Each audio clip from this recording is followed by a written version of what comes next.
আপাতত তাপপ্রবাহ থেকে মুক্তির পূর্বাভাস হাওয়া অফিসের। কাল থেকে আর তাপপ্রবাহের সম্ভাবনা থাকছে না। কাল থেকে দক্ষিণবঙ্গে ঝড় বৃষ্টি শুরু হবে। বৃষ্টিতে 8ই মে পর্যন্ত তাপমাত্রা অনেকটাই কমে যাবে। স্বাভাবিকের চেয়েও নিচে নামবে পারদ।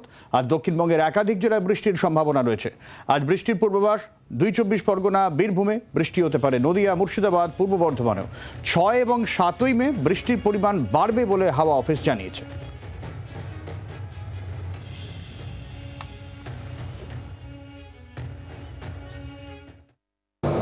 তাপপ্রবাহের সম্ভাবনা থাকছে পূর্ব বর্ধমান, বীরভূম, ঝাড়গ্রাম, বাঁকুড়া এই জেলাগুলোয়। 6 থেকে 8 তারিখের মধ্যে তাপমাত্রা অনেকটাই কমবে। প্রায় 4 থেকে 6 ডিগ্রি মতো তাপমাত্রা কমার সম্ভাবনা রয়েছে। ধীরে ধীরে কমে বেশিরভাগ জায়গাতেই স্বাভাবিকের কাছাকাছি চলে আসবে বা স্বাভাবিকের নিচেও তাপমাত্রা নেমে আসার সম্ভাবনা রয়েছে।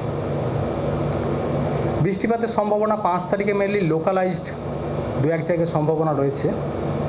মেনলি বীরভূম, মুর্শিদাবাদ, পূর্ব বর্ধমান, নদিয়া, উত্তর দক্ষিণ 24 পরগনা, পূর্ব মেদিনীপুর এই জেলাগুলো হয়তো 2-1 জায়গায় লোকালাইজড ধরনের হালকা বৃষ্টিপাত, থান্ডারস্টর্ম অ্যাক্টিভিটির সম্ভাবনা থাকছে 5 তারিখে।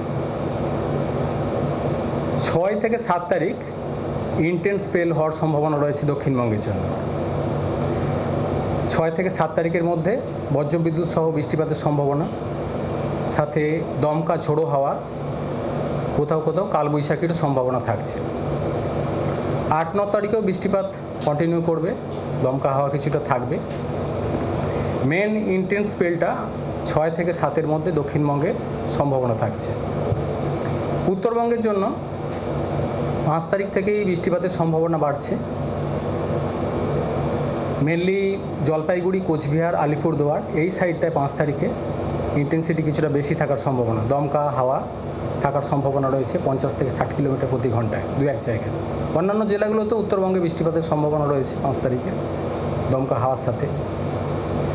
5 থেকে 7 এই পিরিয়ডটায় উত্তরবঙ্গে কিছুটা ইন্টেন্স থাকবে, বজ্রবিদ্যুৎ সহ বৃষ্টিপাত, দমকা ঝোড়ো হাওয়া থাকবে।